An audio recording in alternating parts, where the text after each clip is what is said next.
বন্ধুসকল, আপোনালোকৰ মৰমৰ আৰ্যসকল, যোৱাকালি আছিল মোৰ জীৱনৰ এক বিশেষ দিন, মোৰ জন্মদিন।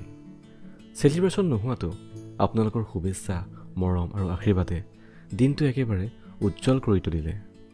এজন কণ্টেণ্ট ক্ৰিয়েটাৰৰ বাবে আপোনালোকৰ মৰমেই মোৰ সকলো। আজি নতুন দিন, নতুন আশা। চাওকচোন আজিৰ আকাশৰ খবৰ। পুৱা হালধীয়া কুঁৱলীৰ শুভাৰে আৰম্ভ, তাপমাত্ৰা প্ৰায় 23 ডিগ্ৰী চেণ্টিগ্ৰেড, শান্ত কিন্তু আৰ্দ্ৰতা বেছি।